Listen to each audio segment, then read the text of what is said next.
श्रीनाथादिगुरुत्रयं गणपतिं पीठत्रयं भैरवं सिद्धौघं बटुकत्रयं पदयुगं दूतीक्रमं मण्डलम् वीरान्द्वयष्टचतुष्कषष्ठिनवकं वीरावली पंचकं श्रीमन्मालिनी मंत्रराजसहितं वंदे गुरोर्मंडलम्। नारायण। शिव सूत्र के भाष्य की श्रृंखला में हमने द्वितीय उन्मेष के 5वें सूत्र तक का भाष्य देखा। अब तक द्वितीय उन्मेष के अंतर्गत मंत्र, वीर्य और मुद्रा माने खेचरी मुद्रा के विषय में हमने चर्चा की। तो अब छठे सूत्र के अंतर्गत मंत्र वीर्य और मुद्रा वीर्य को प्राप्त करने के उपाय पर प्रकाश डाला जाएगा। तो भाष्यकार जी कहते हैं, तदत्र मुद्रा मंत्र वीर्या साधनेपि गुरुरुपायः, कि मुद्रा वीर्य और मंत्र वीर्य को प्राप्त करने में भी जो परम उपाय है वह गुरु ही है। अर्थात गुरु की चरण सपर आकर के मुद्रा वीर्य और मंत्र वीर्य को जानना चाहिए। वह गुरु ही क्या करता है, मातृका चक्र संबोध भी कराता है, जिसको अगले सूत्र में कहा जाएगा। माने अहम परामर्श का तात्विक क्रम भी बताता है। परंतु उससे पहले अभी दूसरे उन्मेष के छठे सूत्र में गुरु की ही चर्चा की जा रही है। तो गुरु उपाय माने मुद्रा वीर्य और मंत्र वीर्य को प्राप्त करने का जो परम उपाय है वह गुरु है।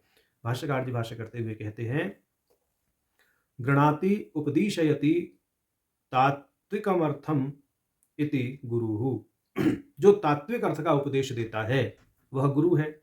सोऽत्र व्याप्ति प्रदर्शकत्वेन उपायः, वह गुरु यहाँ व्याप्ति प्रदर्शक होने से उपाय कहा गया है। व्याप्ति प्रदर्शक अर्थात मंत्र और मुद्रा वीर्य संबंधी प्रदर्शक है वह, यानी मंत्र का रहस्य भी गुरु बताता है, मुद्रा का भी रहस्य गुरु ही बताता है। तो इस प्रकरण में व्याप्ति तो मंत्र रहस्य और मुद्रा रहस्य की ही चल रही है। तो इस दृष्टि से कहा है कि व्याप्ति प्रदर्शकत्वेन उपायः, तो प्रकरण के अंतर्गत जिस मंत्र वीर्य और मुद्रा वीर्य की व्याप्ति है वह उसका प्रदर्शक होने के नाते उपाय है।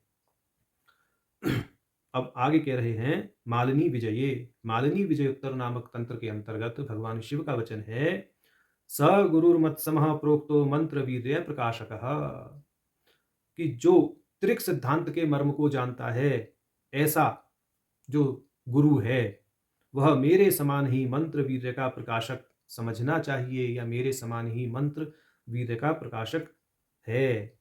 यानी तत्वज्ञानी जो गुरु है वह भगवान शिव के समान ही होता है, ऐसा कहने का यह भाव है।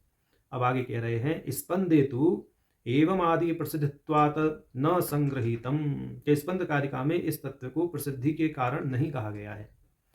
ठीक, अब आगे कह रहे हैं, अगाध संशयांबोधि समुत्तरण तारिणी वंदे विचित्रार्थपदां चित्रां तां गुरु भारतीम इति पारयांतिक उक्तयाश्च एतद अपि संग्रहीतमेव। वाले स्पंद कारिका में प्रसिद्धि के कारण ऐसा नहीं कहा गया कि जो तत्व ज्ञानी गुरु है वह साक्षात शिव ही है, अपितु पारयांतिक उक्ति के रूप में इसे अवश्य कहा गया है। माने स्पंद कारिका के अंत में ऐसा कहा गया है कि मैं उस विचित्र शब्द और अर्थों से युक्त और अतीव अद्भुत गुरुवाणी की वंदना करता हूं, जो कि गहरे और अपार संशय सागर के पार उतारने वाली नौका है। माने साक्षात गुरु को यहाँ लक्ष्य करके ना किया गया है, अपितु गुरुवाणी को लक्ष्य करके स्पंद कारिका के अंत में ऐसा कहा गया है कि हम ऐसी गुरुवाणी की वंदना करते हैं जो हमें इस अगाध सागर से, भव सागर से पार ले जाती है और परम पद को प्रदान करती है। गुरुवाणी का अर्थ है गुरु द्वारा बताए गए निर्देश, गुरु द्वारा दिया गया ज्ञान, गुरु द्वारा जो मंत्र वीर्य और मुद्रा वीर्य बताया गया उसी को यहाँ गुरुवाणी के नाम से समझना चाहिए।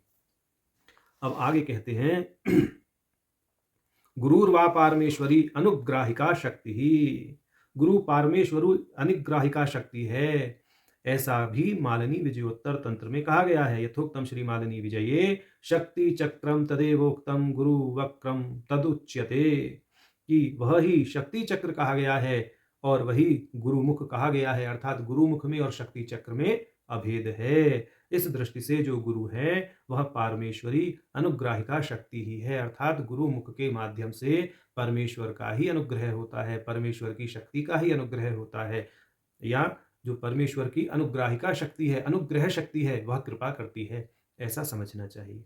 अब आगे कह रहे हैं त्रिशिरो भैरव में भी इसी विषय में कुछ कहा गया है।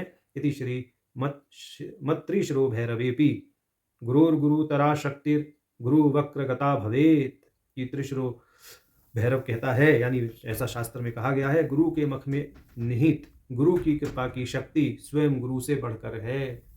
माने गुरु के मुख से जो ज्ञान प्राप्त होता है वह ज्ञान जो है वस्तुतः गुरु से भी बढ़कर है। ऐसा यहाँ त्रिशिरो भैरव का वचन है। इति सैव सवकाशम ददाति उपायः।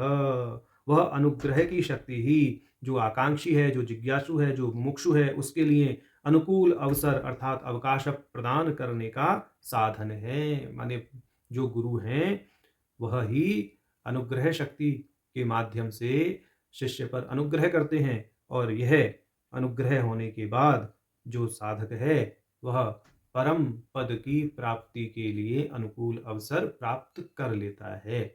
ऐसा यहाँ इस सूत्र का भाव है। तो आज हमने शिव सूत्र के दूसरे उन्मेष का छठा सूत्र देखा। नारायण।